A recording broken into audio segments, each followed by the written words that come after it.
What is good, everybody? Timeless Traveler here, appearing to you as Steve, because in the beta versions, it doesn't allow me to use my skin. And, well, last beta, I was Timeless Alex. It seems today I am Timeless Steve. So, we're going to talk about the new features of the 1.16.210.57 beta for Minecraft Bedrock. Specifically, we're going to be talking about all the copper items, and of course this amazing lightning rod. So don't forget to hit that like button, subscribe to the channel, and slap the notification bell if you want to see more content like this. And if you like what you see, if you want to see more, you can stay up to date by doing so. So without any further ado, let's go on with these new features. It's official. I'm calling this new current version of the beta the Copper update, because everything that you see here, we have a change to the drowned loot table, we have 28 new building blocks, we have a new item, a new ingot, and a new ore.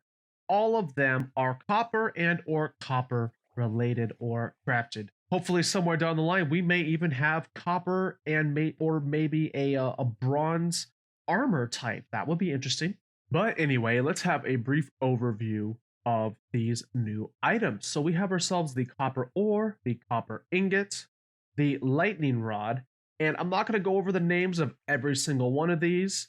You will get a little more in-depth description of these further down the line, but for now, just know that we have 28 new building blocks. We have the regular block versions of our coppers, depending on when they oxidize. We have the cut variants, we have the stairs, and then we have the slabs. And if we come over to our friend Poseidon, all of Poseidon's friends, aka the drowned, all now have a change to their loot table. They now all drop copper ingots instead of gold ingots. So very, very exciting. All these new items, all these new changes. So let's go over all of them a little more in depth and unpack this beta update just a little more. Now let's kick this off first with the copper ore and the copper ingot.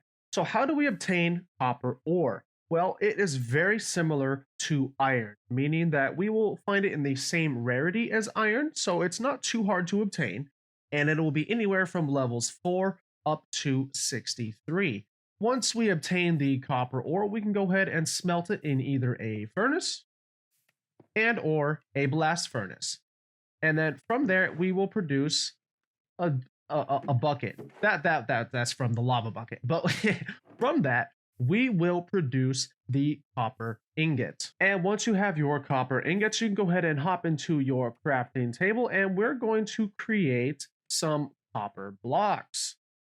4-to-1 ratio right now. Now keep in mind, this may be temporary. I did a little bit of reading on the Minecraft wiki regarding the copper block, and it was supposed to be a 4-to-1 ratio for the Java edition. We are on Bedrock. Bedrock is supposed to have a 9-to-1 ratio, much like our diamonds, our emeralds, our lapis redstone. You get the idea.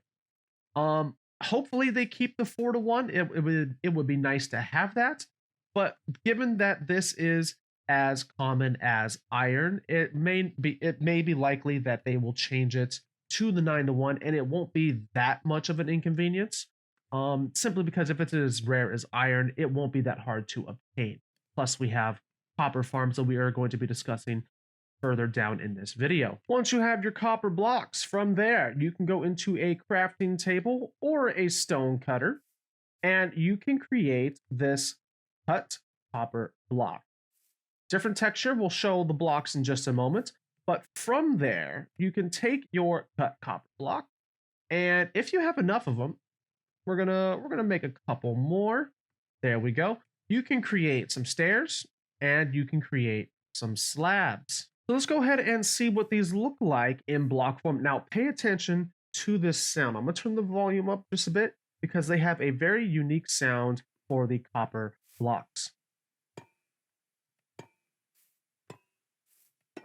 Oh, that is such a nice sound. Listen to that again. Oh, that is amazing. And they look great. Now, for those who don't know, the copper blocks, what is so unique about these is that over time, they will oxidize. Now, there is another long and complicated word for it that I don't know, but we're going to say oxidized. And what do we mean when we say oxidized? Well, quite simply, much like the, for those that know about the Statue of Liberty, over here in North America. It was made out of copper, and it was originally this color. But over the years, wear and tear, saltiness, oxidization, all that stuff, it changed all the way down to what we know it today as that worn down green look. Now, there is, of course, a name for every single variant. So right here, we just have the regular copper variant. We have then the exposed copper. So it is slowly changing. It's still mostly got that nice bronzy look. It's got a little bit of, it's got that darkness, that murkiness to it. And then we go over to the weathered. And from there, it is a lot more green. It is a little less blue than this. It is mostly taken over by the oxidization process at this time. Then last but not least, we have the oxidized, fully oxidized, where it has this nice bluish green color to it. But how long exactly is this oxidization process, and when will it slowly start to transform whatever you are building, your house, your roads, your flying machines, whatever you are putting together? When will it start to change?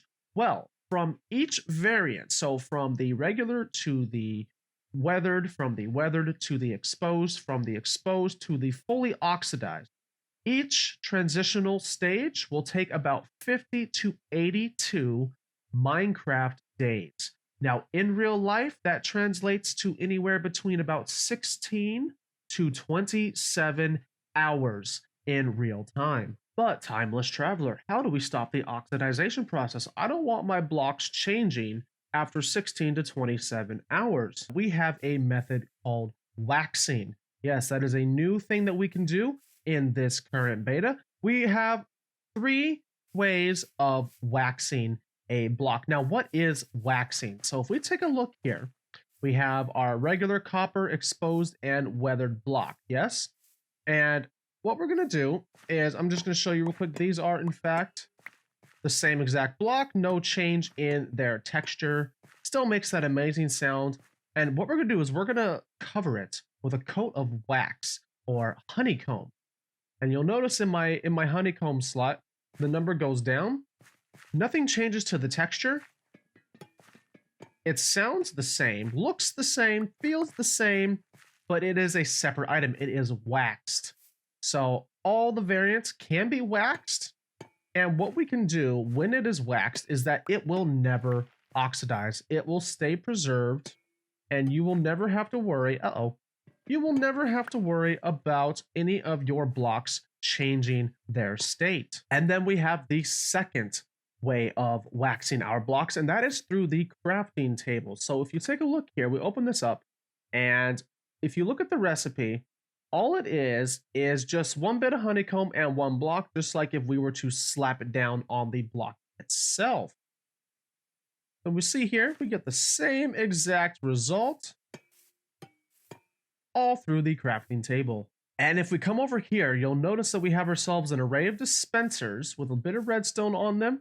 Inside the dispensers, you guessed it, we have ourselves some honeycomb. So what we're going to do, we got our copper block, our exposed copper block, and our weathered copper block. And here's what happens if we dispense some honeycomb onto these blocks. You'll notice there's no honeycomb out here.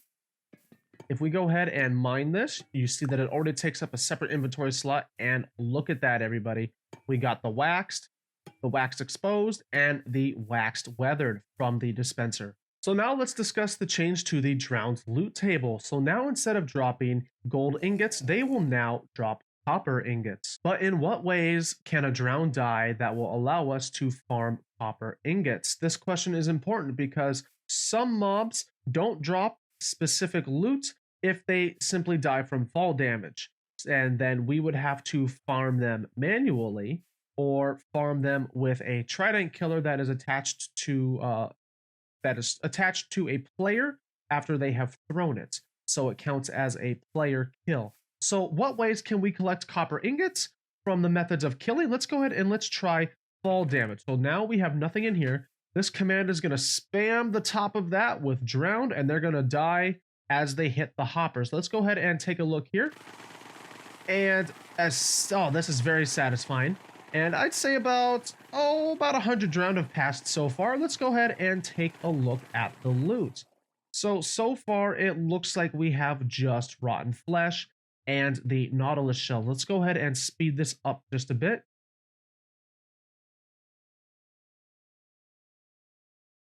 And as we can see, after about 200 mobs, I'd say, we got nothing but some stale jerky and some Nautilus shells.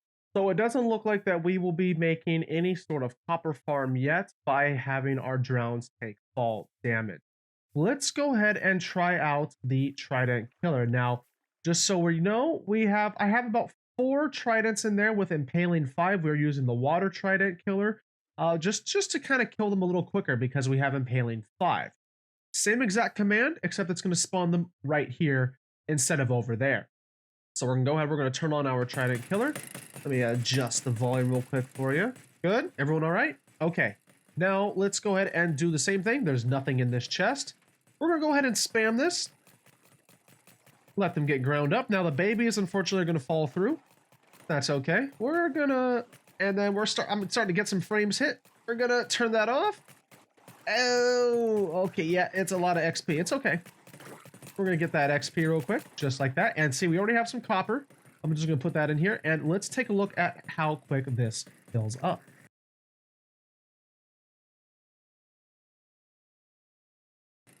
All right, so now at the end of that, we have ourselves 17 ingots, which I guess it's not that much, really. I mean, you saw how many mobs there were, and there's some babies here too.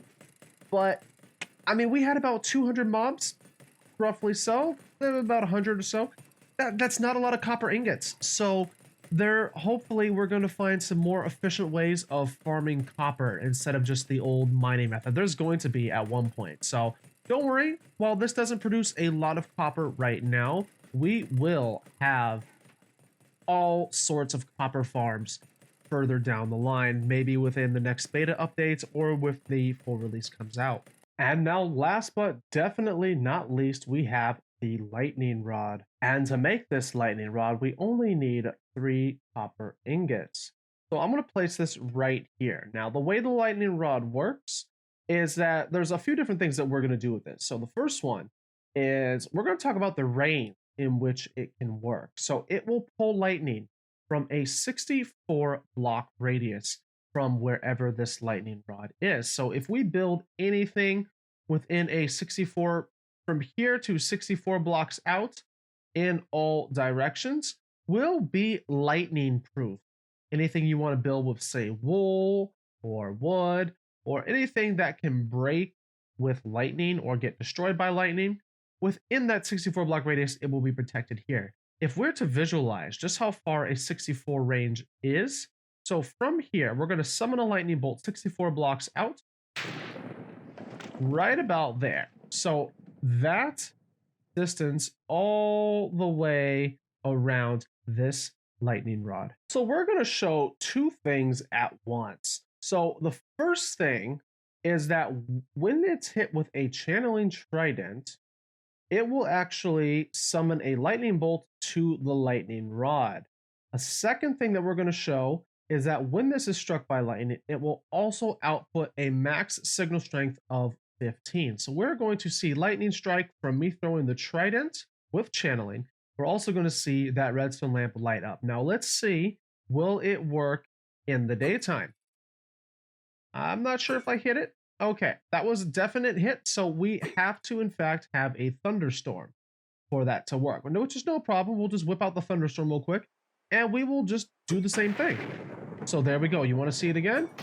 We have lightning bolt striking the rod, and every time it strikes the lightning rod, we have a redstone signal. So that means we can use...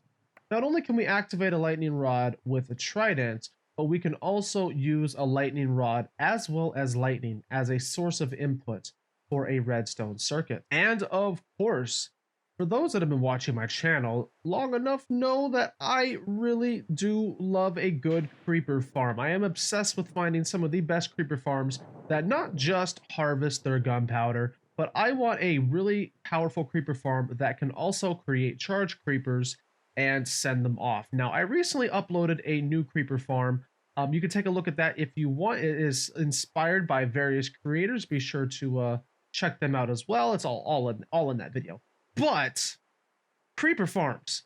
About 3 months ago, however long ago it was, when we found out about 1.17 and I heard about this beautiful little lightning rod, I immediately thought charge creeper farms. So now we can play around with this lightning rod and figure out some of the best ways to farm slash harvest charged creepers. And just so we know how lightning rods work, so we have one lightning rod here and we still have that one over there. I had to cover that one because otherwise any sort of zappy that I tried to give to these creepers, it would have, even if I would have zapped them directly, it would still go to that lightning rod. So keep that in mind if that isn't changed with the full release. If you're going to use one and it's within the same range, you need to have one covered. So that's going to come up, that's going to create future redstone contraptions down the line, I think. But charge creeper conversion. So there's two different ways we do this. We can, of course, do the typical zap them, or we can just zap the lightning rod. Now let's test the range. So it seems, okay, that hopefully they changed that. So we all saw that. I threw it, it didn't charge them. The lightning activated it. They all got charged. So maybe that will be the only way to make charge creepers in the future. Who knows? Let's go ahead and try a new batch, shall we? So let's just test this one more time. So, okay, so for now, it doesn't look like we're able to create charge creepers ourselves with a channeling trident. However, of course, we still have the lightning to do it for us. And there you have it, team. That is all of the new added features and blocks in the Minecraft Bedrock 1.16.210.57 beta update. With just lightning rods, in addition of all of the copper, ores, ingots, and variants, we already have a couple game-changing features. And it is very, very exciting to see this happening. And I hope that you are as excited as me, and at the very least, more excited than these drowned, because their future is not looking so good. Now that we have an added incentive to kind of farm the drowned, well, I mean, it's not going to look good for them. There's everyone's going to have a drowned farm of sorts, and that's going to be the new big thing, and it's all going to be about how we can effectively farm copper ingots. And of course, if you enjoy content like this and you would like to see more of it, don't forget to leave a like on this video, subscribe to my channel if you have not already, and of course, slap that notification bell so you can stay up to date on all future content. There are a lot more beta updates along the way before the launch of 1.17, so of course, by subscribing, you will see more videos by me on the new added features for the Caves and Cliffs update. And again, I hope you all enjoyed this video, and with all of that said, thank you all again so much for watching this video. You all take care, have an amazing day, and I will see you in the next video.